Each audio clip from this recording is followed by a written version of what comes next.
Physics का series, उसकी first unit, उसके चैप्टर 2 से हम इस सीरीज को शुरू कर रहे हैं।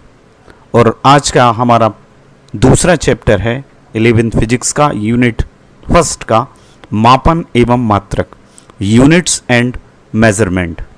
इसमें ख़ासतौर से एसआई सिस्टम को हम समझेंगे और साथ ही एक बहुत ही इम्पॉर्टेंट कॉन्सेप्ट लेंथ का मेजरमेंट कैसे होता है उसको समझेंगे। चलिए शुरू करते हैं। तो आज के इस वीडियो में हम पढ़ेंगे फिजिकल क्वांटिटीज़ यानी भौतिक राशियाँ और मापन की आवश्यकता क्यों पड़ती है, मेजरमेंट की क्यों ज़रूरत पड़ती है, मूल मात्रक और व्युत्पन्न मात्रक, fundamental units and derived units और SI system of unit, international system of units, अंतर्राष्ट्रीय पद्धति जो है उस पर बात करेंगे।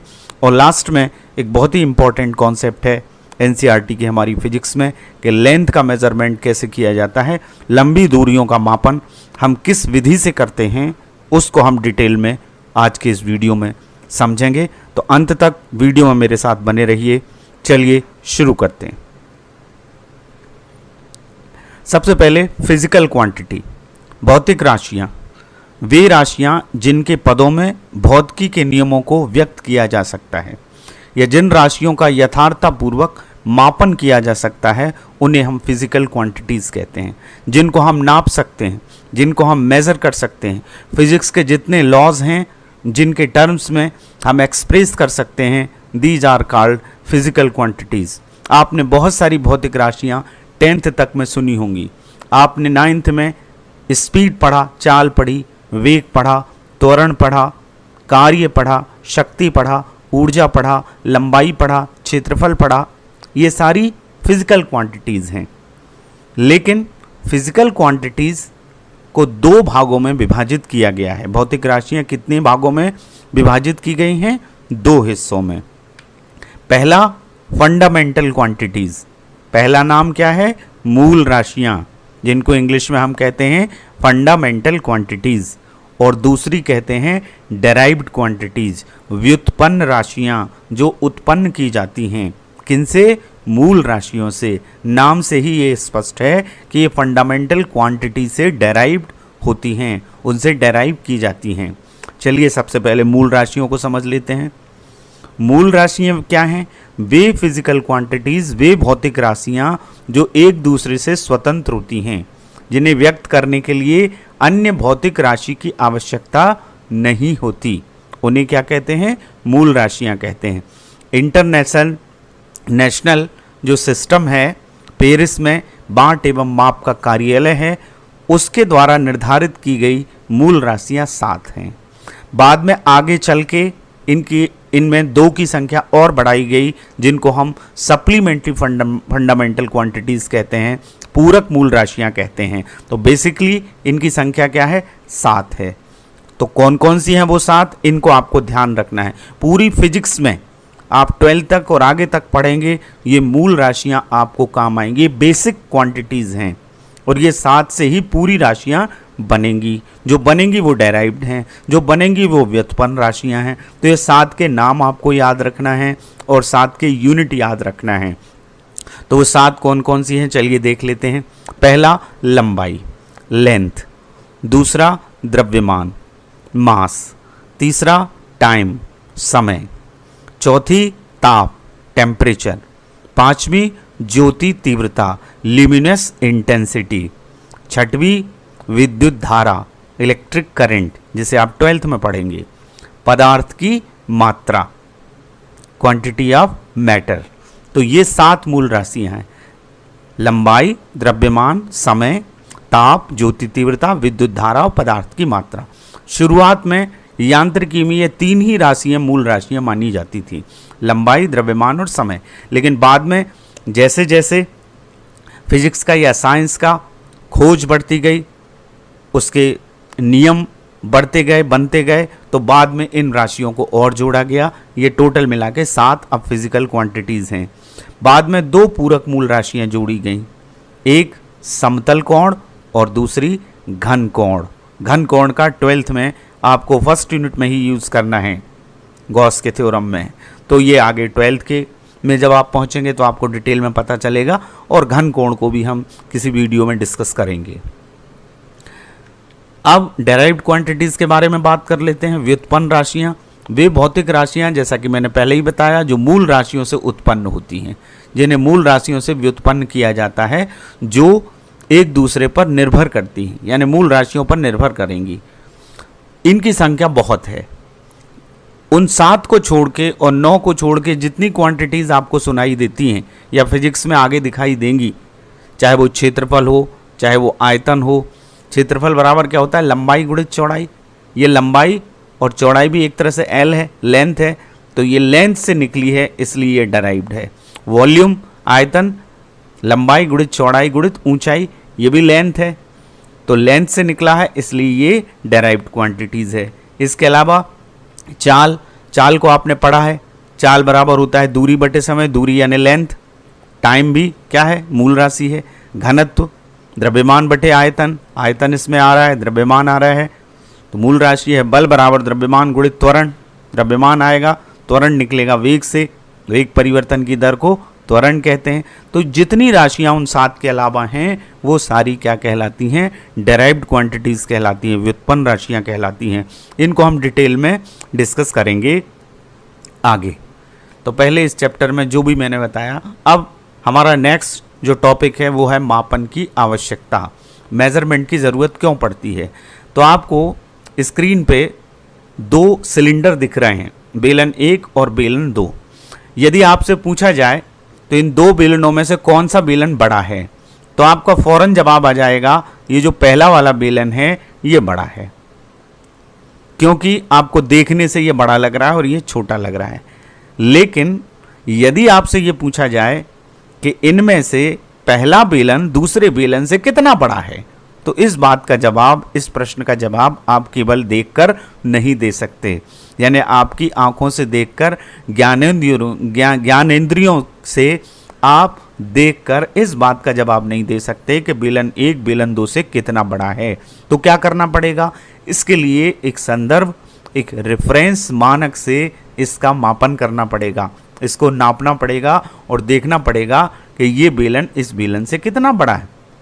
तो इसका मतलब है किसी भी भौतिक राशि का परिमाण हम ज्ञात करना चाहते हैं तो हमें उसका मेजरमेंट करना पड़ेगा, हमें उसका मापन करना पड़ेगा। तो मापन की आवश्यकता परिमाण को ज्ञात करने के लिए होती है, और इसके लिए एक रेफरेंस मानना पड़ेगा। तो किसी भी भौतिक राशि के मानक के लिए प्रयुक्त संदर्भ मानक को, मापन के लिए जो संदर्भ रेफरेंस, जो स्टैंडर्ड यूज़ किया जाता है, उसको क्या कहते हैं? यूनिट कहते हैं। अंडरलाइन करता हूं मैं, किसी भौतिक राशि के मापन के लिए प्रयुक्त संदर्भ मानक को उस भौतिक राशि का क्या कहते हैं? मात्रक कहते हैं, यूनिट कहते हैं, जो रेफरेंस हम यूज़ करते हैं। तो एक तरह से मापन की प्रक्रिया क्या है? कंपेयर करने की प्रक्रिया है, तुलना करने की प्रक्रिया है। जैसे कि हम कहें कि राड की लंबाई 2 मीटर है, तो इसमें जो मीटर बाद में लिखा हुआ है ये लेंथ का क्या है? यूनिट है, ये उसका मात्रक है। और 2 जो संख्यात्मक मान है, इसका मतलब ये है कि इस छड़ की लंबाई इस मानक मीटर जो हमने मानक माना हुआ है, इससे कितनी है? 2 गुनी है। 3 आता है तो 3 गुनी है। तो इस तरह से हमने तुलना की इस मीटर से, इस संदर्भ मानक से हमने उसकी लेंथ की तुलना करी। तो ये तुलनात्मक प्रक्रिया है, उसके लिए हमें कुछ मात्रक निर्धारित करने पड़ते हैं। तो किसी भी भौतिक राशि की माप को व्यक्त करने के लिए, जैसा कि आप यहाँ देख रहे हैं, 2 बातों का ज्ञान होना आवश्यक है, 2 बातें जरूरी हैं। तो कोई भी भौतिक राशि होती है, जैसे आप कहेंगे 5 किलो, तो इसमें 5 आया और किलो आया, तो 5 क्या है? इसकी न्यूमेरिक वैल्यू है, संख्यात्मक मान है, और किलोग्राम क्या है? इसका यूनिट है, इसका द्रव्यमान है। दोनों चीज़ें आएंगी तब आप पूरी तरह से उसको व्यक्त कर सकते हैं, भौतिक राशि को। तो 2 चीज़ें हमें जानना आवश्यक है। पहला मात्रक, जिसमें वह राशि मापी जाती है, और दूसरा संख्यात्मक मान, यानी उसकी न्यूमेरिकल वैल्यू। ये 2 चीज़ें होंगी तब आप कंप्लीट उसको एक्सप्रेस कर सकते हैं। अब यदि हम मात्रक चेंज करते हैं, किसी भौतिक राशि की माप के लिए मात्रक बदलने पर उसका संख्यात्मक मान भी बदल जाएगा, लेकिन मात्रक और संख्यात्मक मान का दोनों का गुणनफल ये नियतांक रहता है, ये समान रहता है। जैसे कि जिस क्लासरूम में हम बैठे हुए हैं उस क्लासरूम की लंबाई मान लीजिए 10 मीटर है। यदि हम इस मीटर मात्रक की जगह सेंटीमीटर को ले लेते हैं तो 1 मीटर में 100 सेंटीमीटर होते हैं, तो हम 10 गुणित 100 यानी इसको क्या लिखेंगे 1000 सेंटीमीटर। अब 10 मीटर और 1000 सेंटीमीटर बराबर है। इसका मतलब ये है कि संख्यात्मक मान और मात्रक का गुणनफल बराबर रहता है, कांस्टेंट रहता है। एक बात और आप इससे समझ रहे होंगे, ये दोनों बराबर है 10 मीटर और 1000 सेंटीमीटर। एक बात और इससे क्लियर समझ लीजिए कि ये 10 छोटा है और मीटर मात्रक बड़ा है। इसका मतलब ये है कि जैसे जैसे संख्यात्मक मान बढ़ेगा तो मात्रक छोटा होता जाएगा, और संख्यात्मक मान छोटा होगा तो मात्रक क्या होता जाएगा, बड़ा होता जाएगा। इसे हम आगे डिस्कस करते हैं। देखिए, यदि मात्रक किसी यूनिट, कोई यूनिट हमने पहला लिया U1 और वहां पर उस भौतिक राशि का संख्यात्मक मान क्या है N1 है, और दूसरी हमने पद्धति ली U2, यूनिट हमने ली U2 और वहां पर संख्यात्मक मान N2 है, तो मैंने कहा संख्यात्मक मान और यूनिट का गुणनफल क्या होता है, हमेशा कांस्टेंट रहता है। तो N1 U1 और N2 U2 बराबर क्या होगा, कांस्टेंट होगा। हम ये कह सकते हैं in general n is indirectly proportional to u, n u के व्युत्क्रमानुपाती है।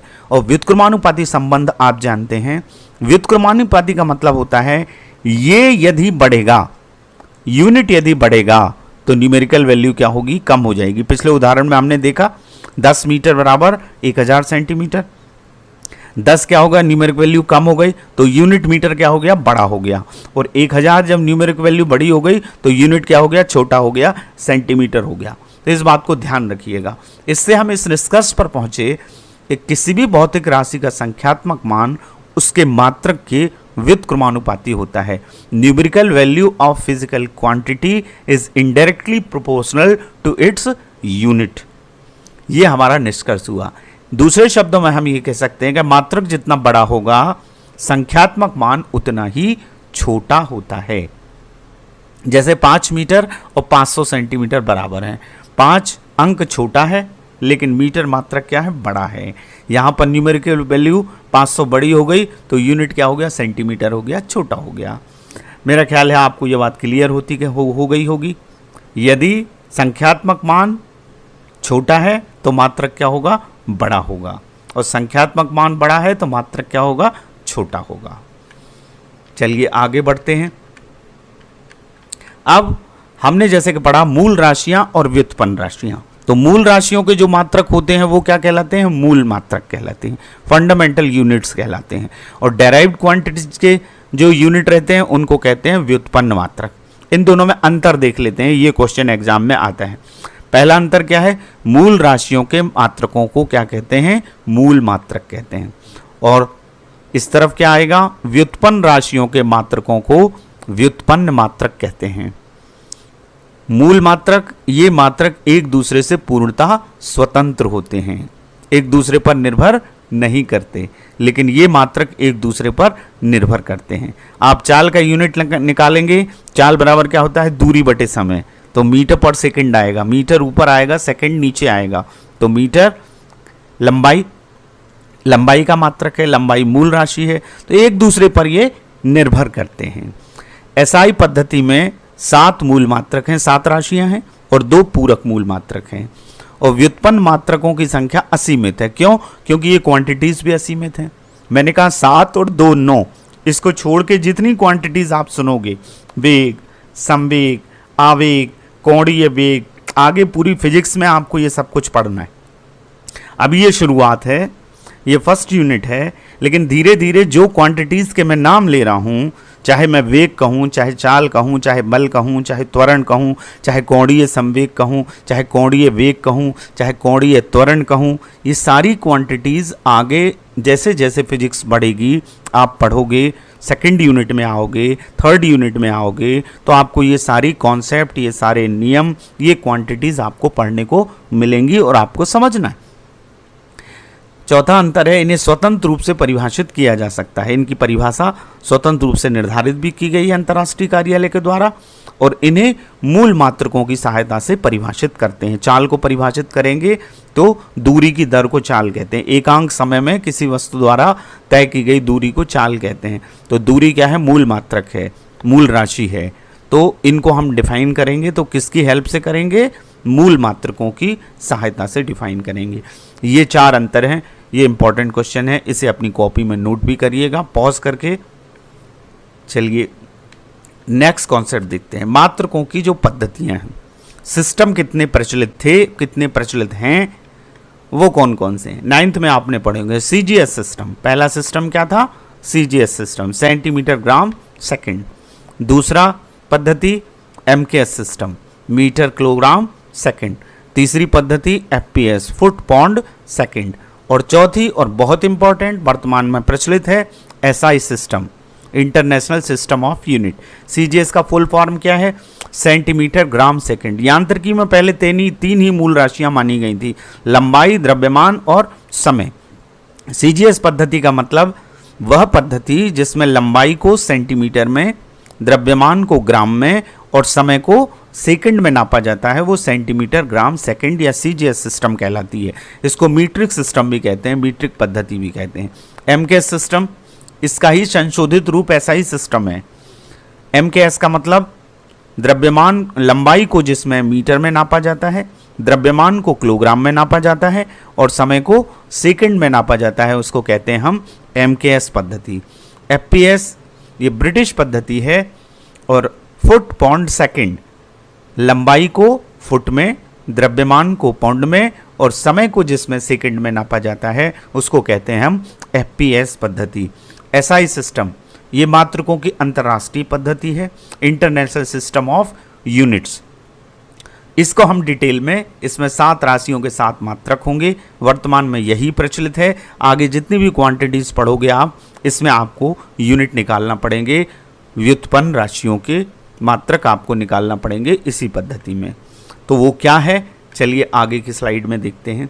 अंतर्राष्ट्रीय पद्धति, ये आपको याद रखना है। ये 7 और 2 9 पूरक मूल राशियों के मात्रक हैं, उनके नाम हैं और किस तरह के संकेत से उनको शो किया जाता है। लंबाई का स्टैंडर्ड मात्रक क्या है? मीटर है, संकेत स्मॉल m है। द्रव्यमान, मास का यूनिट क्या है? किलोग्राम है, kg उसका संकेत है। समय का क्या है? सेकंड है, s उसका संकेत है।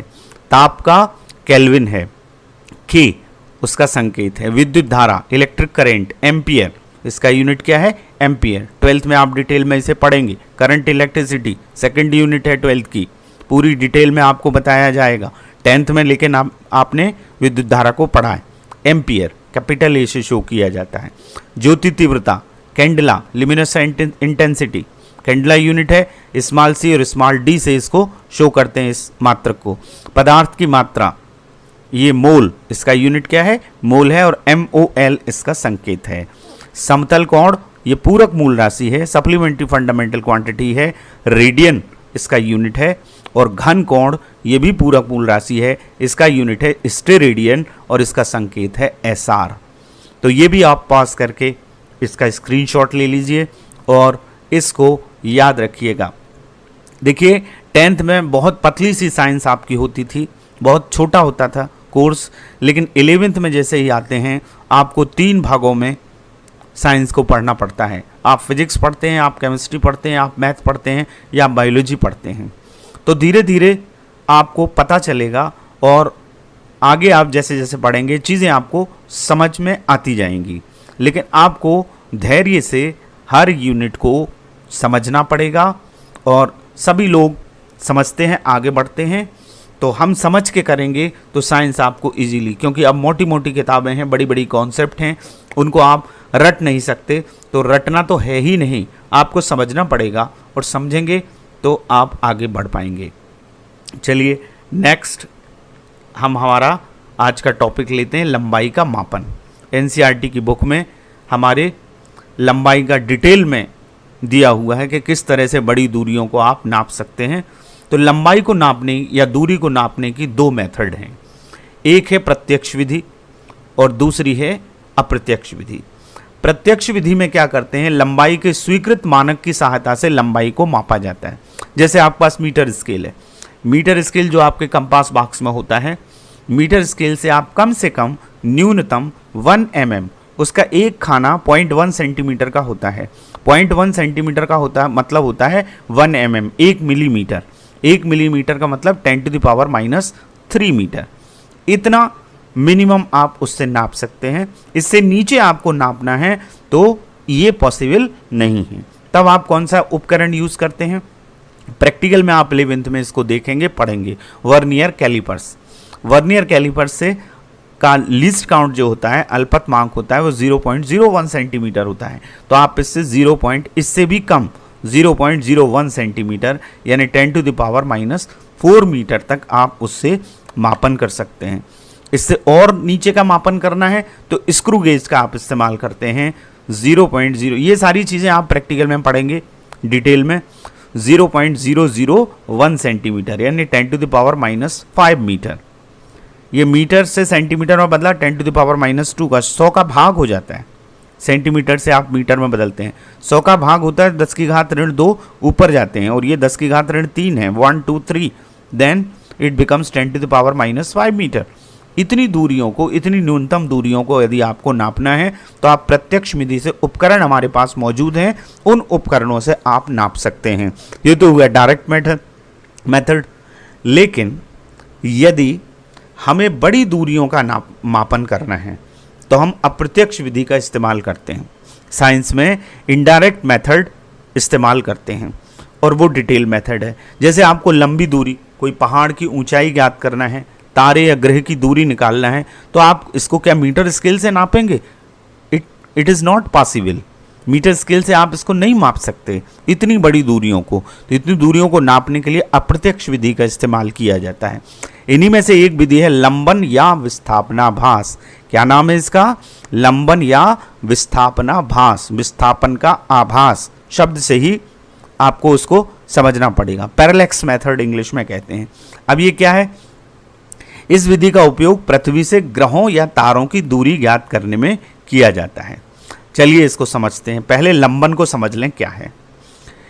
यदि एक पेन को आप अपनी आंख के सामने रखें और इस पेन को पहले दाईं आंख बंद करने के बाद और फिर बाईं आंख बंद करने के बाद देखें, तो आप क्या देखते हैं? आप देखेंगे यदि आपने एक आंख को बंद करके इसको देखा है तो इनके पृष्ठभाग में के सापेक्ष इसकी स्थिति बदलेगी, आपको थोड़ी सी शिफ्टेड दिखाई देगी। तो इस प्रकार यदि किसी वस्तु को दो विभिन्न बिंदुओं से देखें तो पृष्ठभूमि के सापेक्ष वस्तु की स्थिति में परिवर्तन का आभास होता है। वस्तु वहीं की वहीं है लेकिन हमें दिखती थोड़ी सी अलग है। तो उसकी जो वास्तविक स्थिति है उस स्थिति में हमें कुछ परिवर्तन का आभास होता है। इस परिवर्तन को ही हम क्या कहते हैं? लंबन या विस्थापनाभास। देखिए ये पेन है, ये ऑब्जेक्ट है हमारा। यदि हम एक आंख से अपनी दाईं आंख को बंद करके इस व्यू पॉइंट ए से इसको देखते हैं तो ये हमें इस ग्रीन बॉक्स के यहाँ दिखाई देगी, और यदि हम इस आंख से देखते हैं और इसको बंद कर लेते हैं तो ये पेन हमें इस रेड बॉक्स के यहाँ दिखाई देगी। तो ये जो शिफ्ट है, ये जो डिस्प्लेसमेंट है, ये जो विस्थापन का आभास हमें हो रहा है, इसको क्या कहते हैं? हम लंबन कहते हैं। अब इस विधि का इस्तेमाल कैसे करते हैं हम लंबन विधि का? चलिए उसको देखते हैं। मान लीजिए कि ए और बी ये दो कोई ऑब्जर्वेशन पॉइंट हैं, प्रेक्षण बिंदु हैं। तो ए बी क्या होगा? हमने ये मान लिया कि ये आधार है और इस ओ पॉइंट को, ओ बिंदु को, ओ वस्तु को हम देख रहे हैं। तो ए बी क्या है? आधार है। और ये जो कोण ए ओ बी है इसको कहा जाता है लंबन कोण। यदि हम ए पॉइंट से देखेंगे तो वो अलग शिफ्ट दिखाई देगी और बी से अलग दिखाई देगी। तो इन दोनों के बीच का जो कोण होता है ए ओ बी, इसको हम क्या कहते हैं? लंबन कोण कहते हैं। और ए बी क्या कहलाता है? आधार कहलाता है। मान लीजिए इसको बी, और ये जो ओ ए की डिस्टेंस है ये हमने मान ली कैपिटल डी। इस पूरे को यदि हम, ये दूरी बहुत ज़्यादा है तो हम इस पूरे को एक वृत्तीय चाप की तरह मान सकते हैं। तो गणित में एक सूत्र है, कोण बराबर चाप बटे त्रिज्या। कोण बराबर चाप बटे त्रिज्या। तो यहाँ चाप की लंबाई क्या हो जाएगी? ए बी, और त्रिज्या हम दोनों में से एक को मान लें। मान लीजिए त्रिज्या OA है, इसकी डिस्टेंस क्या है, D है। तो हमारा फार्मूला लगेगा कोण बराबर चाप बटे त्रिज्या। तो कोण क्या हो गया हमारा, थीटा। चाप थीटा के सामने का क्या हो गया, AB, और त्रिज्या क्या हो गई, OA। तो यहाँ पर क्या आएगा, AB की वैल्यू रख देंगे हम। AB की वैल्यू हमने क्या मानी है, B, और OA त्रिज्या की वैल्यू क्या मानी, कैपिटल D। तो थीटा इज इक्वल टू क्या आ जाएगा, B/D। इससे यदि हम D निकालेंगे तो D यहाँ पक्षांतर होगा, तो थीटा क्या आ जाएगा, नीचे आ जाएगा। तो D इज इक्वल टू होगा V/थीटा। तो इस फार्मूले से यदि हम ये थीटा ज्ञात हो जाए और ये जो डिस्टेंस ज्ञात हो जाए तो हम डिस्टेंस निकाल सकते हैं किसी भी दूर ऑब्जेक्ट की। B और थीटा के मान ज्ञात होने पर हम दूरी को निकाल सकते हैं। ये लंबन मेथड कहलाता है। लेकिन अब हम इसको और डिटेल में यूज कैसे करते हैं। मान लीजिए किसी तारे की दूरी पृथ्वी से ज्ञात करना है, तो लंबन मेथड से, पैरेलैक्स मेथड से उस तारे की दूरी कैसे ज्ञात की जाती है, चलिए इसको समझते हैं। बड़ी गंभीरता से आप इसको समझने का प्रयास कीजिए। वही A और B दो पॉइंट हमने लिए। मान लीजिए दूरस्थ तारे के लिए वो तारा बहुत दूर होता है, उससे जो लंबन कोण बनेगा उसका मान बहुत कम होगा। तो इस कोण का डायरेक्ट मान मापन करना संभव नहीं है। तो इस समस्या को दूर करने के लिए हमने क्या किया, परीक्षण बिंदु A और B लिए और पृथ्वी पर व्यासतः अभिमुख डायमेट्रिकली अपोजिट लेते हैं, यानी एक तरफ पृथ्वी के और एक दूसरी तरफ। मान लीजिए O एक तारा है जिसकी दूरी हमें ज्ञात करनी है। तो हमने ये मान लिया कि AOB कोण जो है उसका लंबन कोण A और B दो पॉइंट हैं। ये पृथ्वी के व्यास के अपोजिट हमने लिए, एक A पॉइंट यहाँ लिया और एक B पॉइंट यहाँ लिया। कैसे लेते हैं वो भी हम आगे बताएंगे। तो हमने पिछली स्लाइड में देखा कि ये कोण क्या होता है, ये AOB है, लंबन कोण है। तो कोण बराबर क्या होगा, चाप बटे त्रिज्या। ये डिस्टेंस मान लीजिए डायमीटर क्या है, अर्थ का D है, और ये OA डिस्टेंस जो त्रिज्या है वो कैपिटल D है। तो वही का वही आएगा, AB/OA, चाप बटे त्रिज्या। AB क्या हो जाएगा, चाप हो जाएगा। अब इससे थीटा आ जाएगा ये D/कैपिटल D। तो कैपिटल D जो डिस्टेंस हमको निकालना है वो आ गई theta. Capital D is equal to theta. लेकिन समस्या अभी खत्म नहीं हुई, हमें इस थीटा की वैल्यू भी निकालना है और ये D भी निकालना है। तो वो कैसे निकालेंगे, D और थीटा के मान ज्ञात होने पर दूरी को निकाला जा सकता है, लेकिन वो कैसे निकलेंगे, चलिए देखते हैं। ये हमने डायग्राम को फिर से बनाया। तो मान लीजिए कोण थीटा तभी ज्ञात किया जा सकता है जबकि तारे O को बिंदु A और B के साथ एक साथ देखा जाए।